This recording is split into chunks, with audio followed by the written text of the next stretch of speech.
अधीरा ने मिली के हाथ को पकड़कर अपनी तरफ खींचा।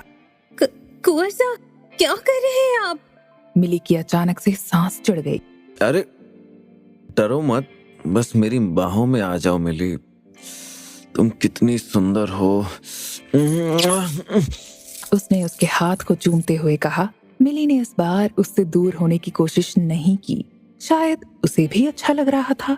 अधीरा ने उसकी कमर को दोनों हाथों से पकड़ा और उसे अपनी ओर जोर से खींच लिया। आप ऐसा ना करो, मुझे अजीब सा महसूस हो रहा है।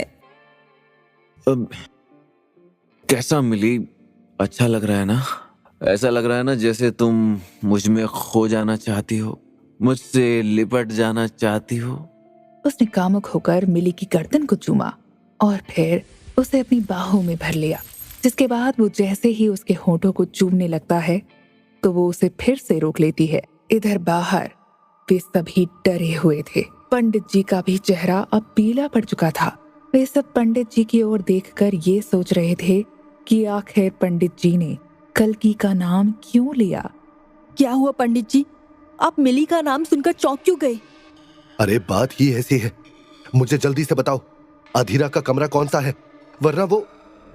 पर पंडित जी, हुआ क्या है? बड़े ठाकुर को भी समझ ही नहीं आ रहा था, आखिर पंडित जी के चेहरे पर अचानक डर ने कैसे जगह ले ली है। ये सब बोलने में समय व्यर्थ ना गवाओ, मुझे बताओ उसका कमरा कौन सा है, जल्दी बोलो। पंडित जी ने गंगा जल से भरा एक कलश और एक रुद्राक्ष की माला ली और हवेली की तरफ दौड़ते हुए पूछा। तीसरी मंजिल पर, जल्दी आइए मेरे पीछे पीछे। रूपा पंडित जी के आगे आगे दौड़ने लगी, जिसके बाद बाकी सभी लोग भी पंडित जी के पीछे दौड़ते रहे। वे सब घबराए हुए थे। ठकुराइन, मीरा, बड़े ठाकुर और अजय सिंह सहित बाकी के लोग भी उनके पीछे पीछे दौड़ते हुए यही सोच रहे थे कि आखिर मिली का नाम सुनकर वो इतना क्यों चौंक गए हैं। हालांकि उन्हें इस बात का जरा सा भी पता नहीं था कि आखिर बात क्या है। अधीरा का कमरा बंद था। ऐसे में अधीरा को इसकी कोई परवाह नहीं थी कि कोई बाहर से अंदर देख सकता है। उसने मिली को कसकर अपनी बाहों में भरा।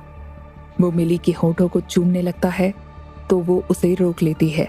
क्या हुआ, रोक क्यों रही हो? किस करो ना। कुंवर साहब, कोई आ गया था। कोई नहीं आएगा, सब बाहर यज्ञ में है। तुम आओ ना मेरी जान, बहुत तड़पा हूं तुम्हारे बिना। अधीरा ने मिली को उठाकर अपनी गोद में बैठा लिया और उसके बाद उसके होठों पर लगातार किस करने लगा। मिली भी अब उसकी बाहों में पिघलने लगी। वो शायद पहली बार ही किसी मर्द की बाहों में आई थी और यही वजह थी कि उसे पहले इतनी शर्म आ रही थी। लेकिन कुछ देर बाद वो भी उसका बराबर साथ देने लगी। वो भी उसे बेतहासा चूम रही थी। अगले ही पल उसने मिली के ब्लाउज के बटनों को खोल दिया और उसकी गर्दन को चूमने लगा। कुछ ही देर में वो दोनों एक दूसरे के कपड़ों को निकालकर फर्श पर फेंक चुके थे। वो दोनों ही अब एक हो जाने के लिए तड़प रहे थे। मेरी जान, मैं तुम्हें रोज देखता था, लेकिन कभी तुमसे प्यार करने का मौका नहीं मिला। लेकिन आज मैं अपना सब कुछ तुझ पे लुटा देना चाहता हूँ। मिली तुम कितनी सुंदर हो मिली। अधीरा उसके सभी अंगों पर किस करते हुए बोल रहा था। उसने मिली को बिस्तर पर पटक लिया और खुद उसके ऊपर आ गया। वे अब दोनों एक दूसरे के साथ लिपट चुके थे। मिली की सांसें तेज हो चुकी थीं, जिस वजह से अधीरा अब बेकाबू हो चुका था। और फिर तभी अधीरा, मेरी प्यास बुझा दो, मैं भी बहुत बरसों से तड़पी हूँ, बहुत। मिली की अचानक से आवाज भारी होने लगी। मिली, तुम्हें क्या हो गया? अधीरा ने उसके गाल को चूमते हुए पूछा। कुछ नहीं हुआ, तुम बस मुझ में समा जाओ अधीरा, मुझसे जमकर प्यार करो, सब कुछ लौटा दो अपना। अधीरा, मैंने तो सुना है तुम्हारी प्यास नहीं बुझती किसी भी औरत से। मैं भी तुम्हारी तरह हूँ। इस बार अजीब सी आवाज सुनकर अधीरा सन्न हो गया। ऐसा लग रहा था वो जिसके साथ था वो मिली नहीं बल्कि कोई और है। उसकी आवाज बेहद डरावनी थी। वो उससे अलग होने के लिए जोर लगाने लगा। छोड़ो छोड़ो मुझे, तुम कौन हो? लेकिन उसने उसे छोड़ा नहीं। अब उसके होंठ मिली के होंठों में थे और कुछ ही देर बाद मिली उन्हें चबाने लगी। वो चीखने लगा। उसके होंठों से खून बहने लगा। आज अपनी सारी ताकत लगा दो मुझे खुश करने में अधीरा। उसके बाद उसने उसे कसकर अपनी बाहों में जकड़ लिया। वो लगातार उस पर दबाव बना रही थी। अधीरा को लग रहा था जैसे उसकी सारी हड्डियां टूटने वाली हैं।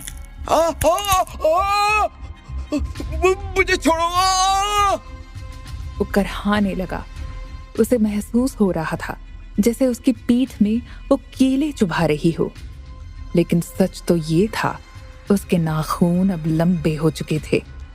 उसने उसकी पीठ में सारे नाखून गड़ा दिए। नहीं, तुम्हें तो शौक है ना, तो करो ना, करो, मेरी प्यास बुझाओ। वो उस पर अब टूट पड़ी। अधीरा जोर जोर से चीखने लगा। इधर कुछ ही देर में पंडित जी और बाकी के सभी लोग तीसरी मंजिल पर आ गए थे। वो अधीरा के कमरे तक पहुंचने ही वाले थे कि तभी उन्होंने अधीरा की दर्द भरी चीखें सुनी। बचाओ बचाओ! मैंने कहा था ना, वो आ गई है। जल्दी से दरवाजा तोड़ो। जल्दी कीजिए, वो मेरे पति को मार देगी। रूपा रोने लगी। बाकी सभी के चेहरे पर भी डर के भाव थे। पंडित जी ने कलश में से गंगा जल को अपने हाथ में लिया और दरवाजे पर छिड़का। वो दरवाजा खोलने की कोशिश कर रहे थे लेकिन उनसे दरवाजा खुल नहीं रहा था। और फिर तभी उन्होंने कमरे के अंदर से डरावनी हंसी की आवाज सुनी। अब कुछ नहीं हो सकता है पंडित जी। अब मैं इसे चूस चुकी हूँ। मैंने इसकी उस मर्दानगी को खत्म कर दिया है जिस पर इसे घमंड था।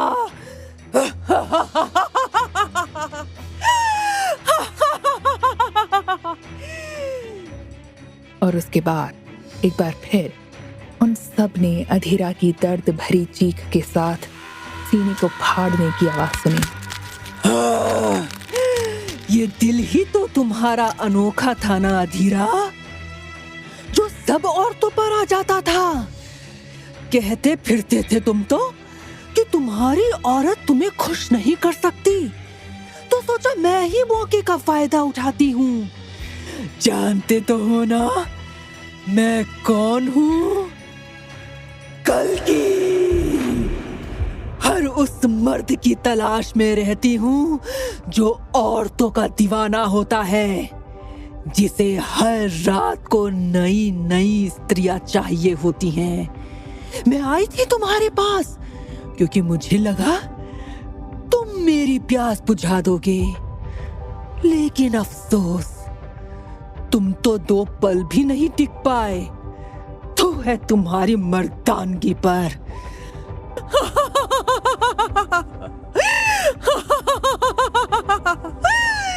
और फिर अगले ही पल कांच की खिड़की के टूटने की आवाज आई और फिर सब कुछ शांत हो गया, जैसे तूफान आकर चला गया हो।